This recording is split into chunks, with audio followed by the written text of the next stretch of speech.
Appreciate it.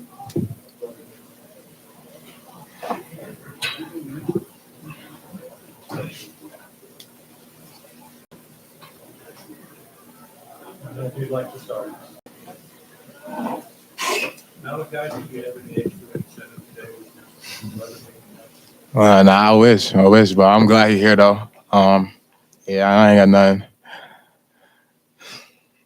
Influence has he had on I He been with me since I was young, and I taught him out of my game like him. Even when I was down, injured and stuff, he been with me. Even though when I was moving up, playing good and stuff. So I tried to model my game as him.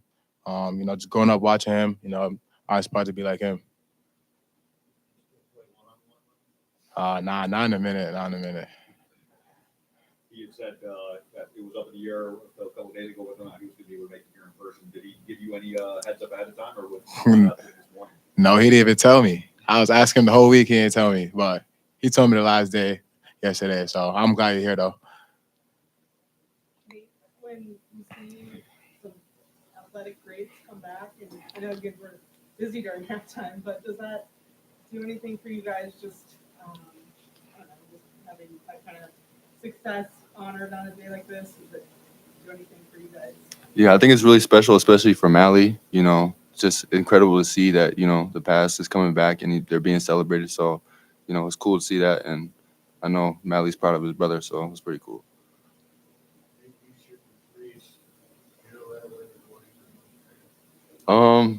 I try not to think like that because if I miss it, then I'm gonna be like, dang.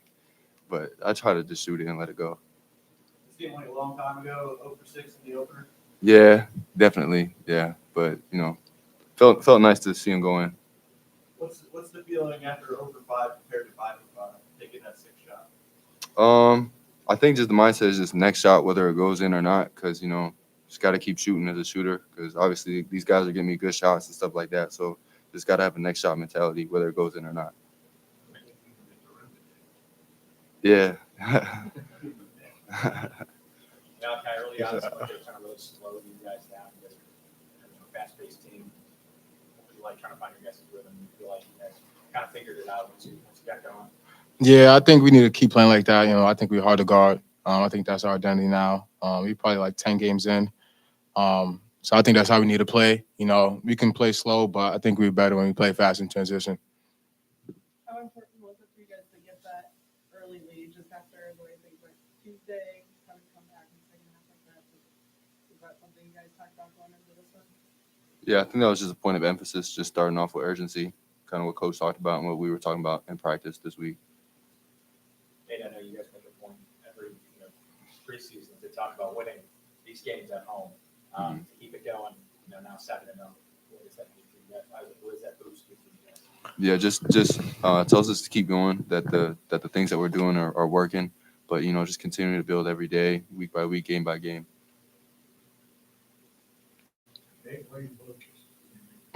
I don't. First time I did it, because my family was in the crowd, and it just stuck. So that's really it.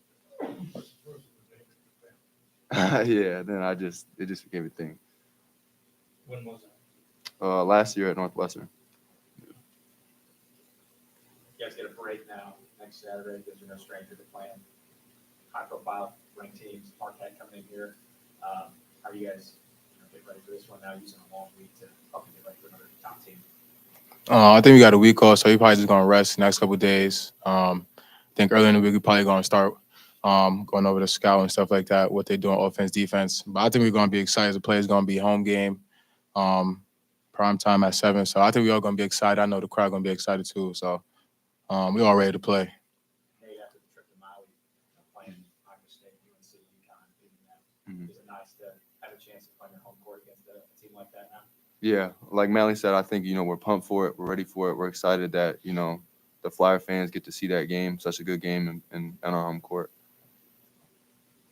Have either of you got a chance to see Marquette at all? Just looking through TV yet or not yet this year? I watched them play. I watched the Iowa State game the other day.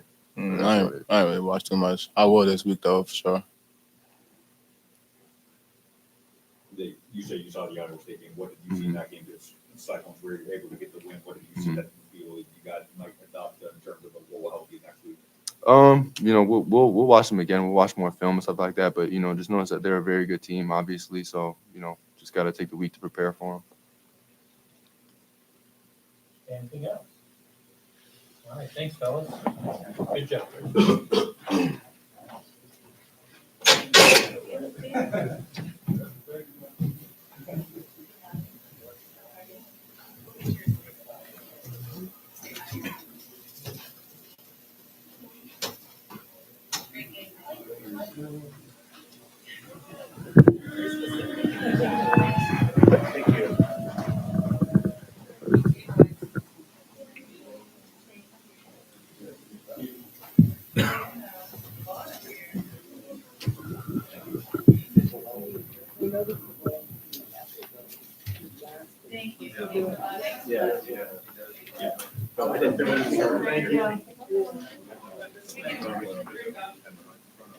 Yeah. You said you first got Northwestern, I mean, yeah, from that area.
Ready? I'm going to start off today with a big congratulations to our volleyball team, Coach Horseman, and staff, and the players. That's awesome. Sweet 16, first time in school history. That's really, really impressive. They've had a great season, and looking forward to them continuing the run. I thought for us today, our guys did a good job offensively. The ball moved well, 20-something assists on 28 baskets. I think our backcourt did a great job of taking care of the ball. I think between Malachi, Javon, and Posh, they had 20 assists and 0 turnovers. So those are great numbers. On the other side of the ball, I thought the first half we did a really good job of being locked in and taking away, opportunities at the three-point line. We knew this team coming in was a really good three-point shooting team. We wanted to do a good job of limiting their opportunities in transition. I thought for about the first 8 minutes of the second half, we continued that, and then wasn't happy with the way things went. At about the 12-minute mark, just the inconsistency is what we strive to take away. We got to get more consistent and put together a 40-minute game. But overall, to be in the position we're in, I think the guys have done a good job. Certainly this time of year, all across the country, the guys have a lot on their plate, getting ready for finals, finishing up semester papers, a lot from a mental standpoint. This is the time of year that you have to be mindful of the weather changing and a lot going on with guys staying healthy. So we're grateful that for the most part, we've been able to continue with the level of consistency. So the timing, I think right now going into the finals week and a little bit of break is good. So overall, we're pleased where we are. Is it nice to see Malachi have such a good game? Being inducted? Well, I'm sure that's, for their family, I'm sure that's awesome. But just by itself, Scoochie being inducted, I think is a great honor for him, for his family, for their legacy. And I know Malachi is extremely proud of him, for the career that he had, and then the recognition that he's able to get, and the legacy that he has here at this university. He was a special player and a great ambassador for UD Flyer basketball. What have you seen from Malachi overall, just as he's kind of overcome some of the challenges? Yeah, I think the word would be resiliency, and just, it's a lot, and I think Malachi still has another level that he can get to, and so we're going to challenge him and push him to get there. But yeah, he's been extremely resilient, to be able to battle back. And I think just with every game, gaining confidence, understanding the standard that he needs to hold himself to, and that we need to hold him to help him become the player he can become and help our team become the team we can become. Anthony, talk about Cheeks. For a while there, he only had like 2 or 3 shots, but he kind of let the game come to him. Some high-scoring guys, they want to take over right away, but he just let the game come to himself. Yeah, I thought, Cheeks picked up 2 fouls there in the first half, and so the rhythm was hard to really find a rhythm. He was able to play some extended minutes there in the second half and was able to find a rhythm, and we've talked about he's a really, really talented player, affects the game in a lot of ways. So yeah, I thought he did a really good job. You got a little winded or upset there for a while, and we noticed that Brady Ewell was kind of running the huddle there. What is it like to have a guy like Brady Ewell who's not the star, but he's a kind of a leader? Yeah. I mean, I think that's what you want. You want the best teams are the player-led teams, when their voice carries and they understand what the expectations are, and so accountability, is important, for your own individual self, and then the willingness to hold your teammates accountable to the standard that you want to be able to play at, and so that's really important. These guys continue to seem like they really take the pride in defending their home court. How does that fuel them being here in front of the crowd and just continue to get the wins here at home? For me, it's more about understanding the urgency and trying to put it together for 40 minutes. So I'll go back and look at the film. Going back to our last game, I didn't think we had that in the first half. And then, tonight we had it for a good stretch until we didn't, and I thought the game changed there, at about the 12-minute mark. I thought it changed.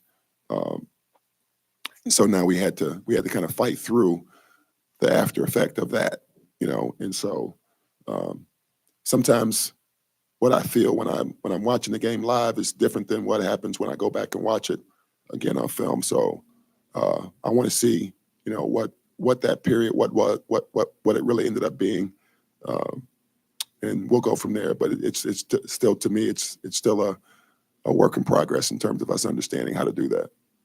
What you saw in real time was just fatigue those final 12 minutes, or was it I thought it was more mental. Just mental mistakes, just breakdowns, just a lack of urgency, a lack of awareness. How difficult is that, though, when you build that big lead to keep that foot on the gas, no let up?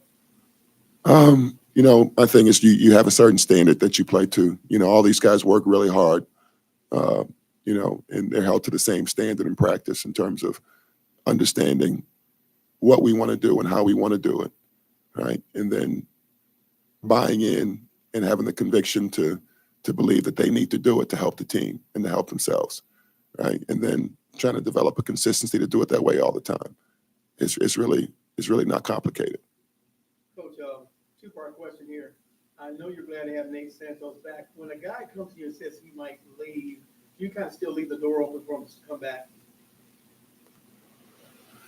I mean, we're in a day and age where there's a lot of movement in college athletics, and so I don't think any coach in the country is immune to, guys making decisions or understanding that they have options in terms of what's in their best interest. So I think that's just this day and age in college athletics all across the board.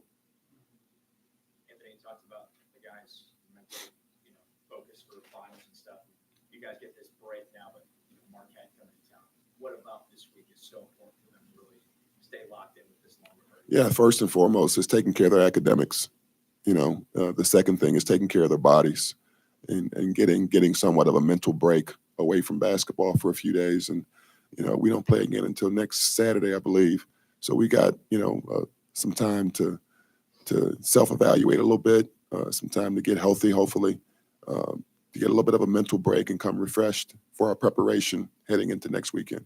Specifically with Marquette, though, you guys got to play the high-profile teams in Maui. How good is it to get a chance to play a team like this here in front of hometown crowd? Yeah, well, I haven't started any prep on Marquette. Obviously, you're aware of what they've done. Outstanding team, outstanding talent, really well coached team. And so we're going to do the best we can to make sure we're as prepared as we can for next weekend. Most of your team, I think Hamad and Emil are the only ones that will be going through this setup for the first time with exams and then a high-profile game to look forward to at the end of the week. What's your message to them in terms of how to embrace what to expect? Yeah, make sure they're following our academic advisor Beth's plan for them from an academic standpoint. Take care of their academics. Make sure they get their rest. Make sure they're with our trainers and our strength and conditioning coach to make sure their bodies are getting what they need. And we'll deal with the basketball, when it's time to deal with basketball. How much of an advantage does it help you knowing that the heavy majority of your roster has already been through that process at least once? We're going to prepare all the guys the same, and so hopefully the veteran guys will help the younger guys understand what to expect. I think myself, our staff, our coaching staff, the trainers, the strength coach, academic advisor, everybody's got a role to play in terms of helping these guys understand what they need to do to be as prepared as they can. And then they've got to do their part, right? They've got to do their part in the classroom. They got to do their part getting their rest, taking care of their bodies, making good decisions. Anything else? Thanks. Yep. Thanks, Coach.